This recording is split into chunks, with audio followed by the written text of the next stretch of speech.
Kuhn, Mallory Talbert, Holland Hands. We'll have an opening statement by Coach, followed by questions for players, and we'll release the players that have questions for Coach. All right.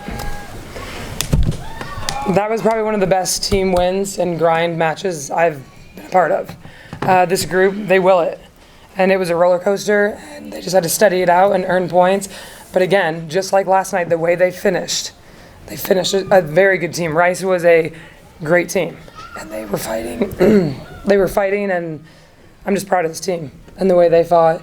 The out-of-system plays, I mean, the glimpses of that's what puts teams away. When you see a team just grinding and attacking and battling that way, they felt it consistently. So I'm just proud of them. Questions for players?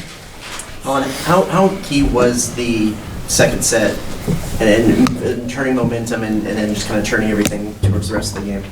It was huge for us. We knew that things that were going wrong in the first set were in our control, and so we brought that together, and we just came together as a team and focused on the controllables, and we brought it together and carried it through the rest of the match.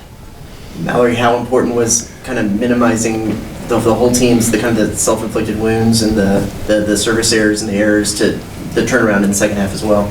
I think we just realized that we didn't have to do anything more than what we've been doing all season. Like, it's high pressure, it's really exciting, but we just get back to our baseline and play our game, and we're successful every time.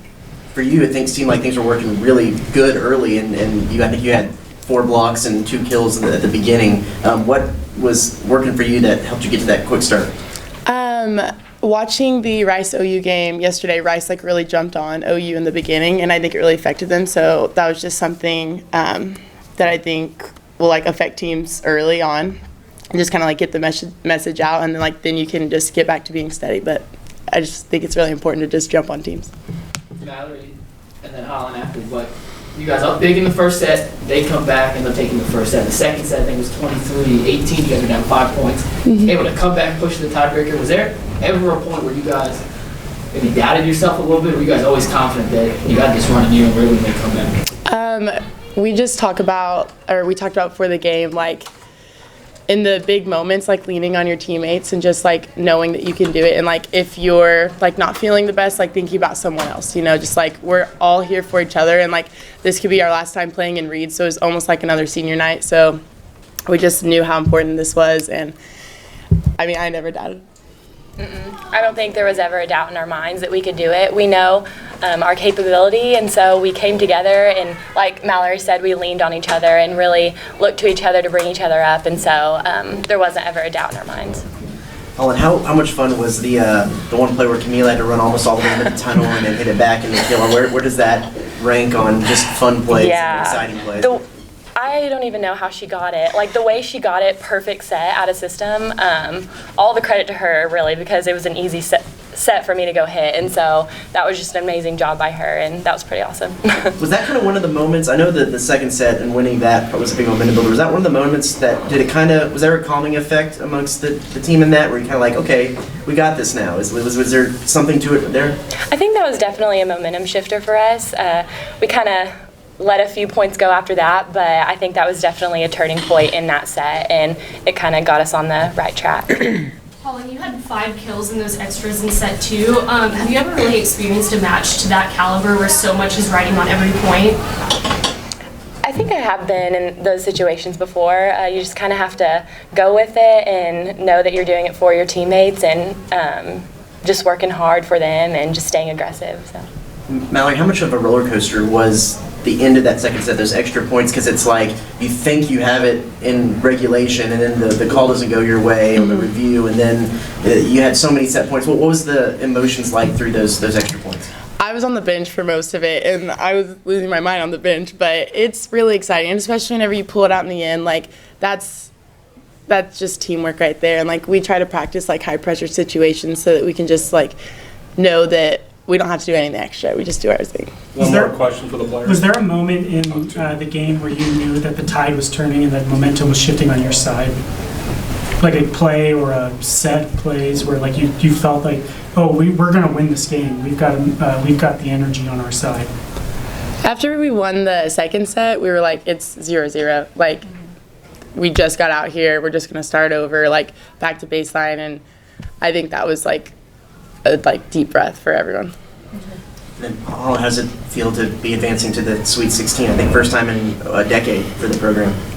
It's the best feeling, honestly. We just the way that we came together as a team, and this was a complete team win. And so just to experience that, and especially last time out in Reed Arena with these amazing fans, it's just the best feeling in the world. And I'm so, so thankful. But we got a lot of work to do, so I'm excited to move forward.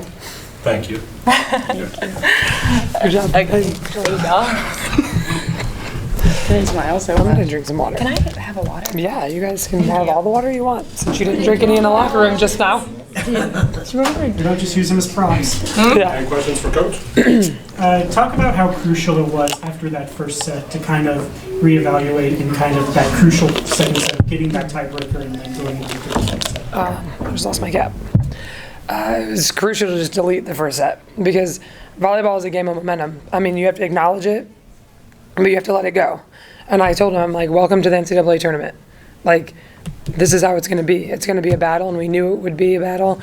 But it was the fight at the end of set 2, like they just talked about.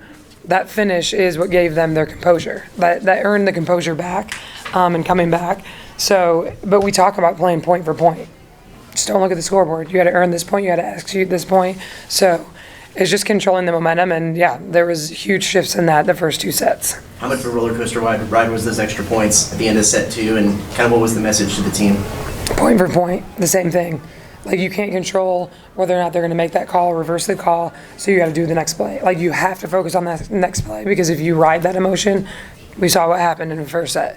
So I think they really just honed in and focused on doing their job for each point. Second game in a row, you guys been able to wear them down, and by the third or fourth set, kind of break their spirit. Why did you guys get better as the match goes on and are able to kind of close so strongly? I think it's just the way that they train, and it's the way they lean on each other. I mean, people talk about team chemistry and competitive chemistry. This team breathes it. They live it because of the way they're connected. The way that is all of them. They do their things. They have that. They talk to each other. They run the huddles before we come in.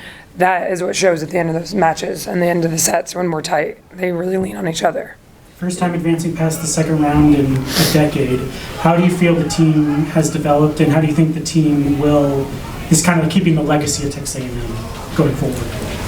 I think this team is living the legacy, and it's all about that bond and that connection together. And no one is bigger than it. There's no individual that's like the one or any. It's them together, and you can hear it in the way that they talk about each other. So I think that this team is actually living the legacy, and they're laying the foundation. In its simplest form, how much of the difference between the first set and a half and the rest of it was just minimizing mistakes? I mean, it is a game of, we do a drill called mirror, and it's basically just focusing on playing clean, and your errors are the only way the opponent will win. But in a match like that, when we just needed to be consistent, we had to talk to them about the smart play, rolling to the middle, throwing to the middle if you're not on. So it's a relentless reminder, and just being patient with them, giving each other feedback, and having them do that on the court. Before the season started, did you think this team had the makeup to make a Sweet 16 run? I think as we started to develop, feeling the connection that they had, I honestly believe that any team that has that chemistry is capable of anything. And you can see that with all the momentum. The way that Ole Miss played early on in the season, they were running. I mean, teams with momentum, they are scary because they believe that hard and they train that way. So, I mean, I'm not even going to try to recite a line because I'm terrible at it, but our team is living that. Like, it's not about talent. Looking at so many of the times early in the season where you just didn't have that last finishing touch, how important were those trials to what you're able to do to put the game away tonight? It was huge for us to just play clean and stay clean in the fourth set because it had been so up and down. And that, again, we were proud of them last night, but to be in a match like this today and to finish the fourth set the way they did and just not let them come back, that was huge for us, especially going on moving on to the next round. I know tonight had a lot of Owl fans in attendance, but in terms of tonight might be your last game in Reed Arena this season. How did you feel like the 12th-man crowd helped keep you guys energetic and allowed you guys to have that strong finish you had? It was huge. At one point, we were out in a challenge. I think it was actually in the second set, in the extra points, and I looked at them and I said, take this in. I go, take this in and enjoy it, because you're not going to have this when we move on. And so, like, you almost speak it into existence, but it's like, I want them to feel it. Like, you want them to feel it, because it's not just like the situation, the pressure, it's like no, you want to be in the situation and you want to recognize it, but then when you go back and play, then you got to do your job. So it was awesome. I mean, the crowd got into it. It was amazing energy. I mean, I saw a lot of things that I can't wait to hear about. But yeah, it was awesome having the 12th-man with us. Last question. From the moment the last point hit the ground to now, what's the one moment that sticks out to you in your mind that kind of epitomizes the celebration or the joy that you are feeling to advance? It's somewhere between, well, the point of the actual volleyball play was Camila's save and Holland just crushing it out of system. Like, that's insane. And it's like Holland sitting there giving the credit to her. You were ready to go. Like, you were ready to hit that ball and she crushed it. That's just trust and confidence in each other, in your teammate, that she's going to do that she was ready to attack. But then the yellow card that I didn't even know we got for the bench, the way that they feel everything that's happening and they live it with the team no matter who's on there. Those two things, that describes this team. Thank you. Thanks, and Thanks, Coach. Congrats. Congrats. Thanks, guys.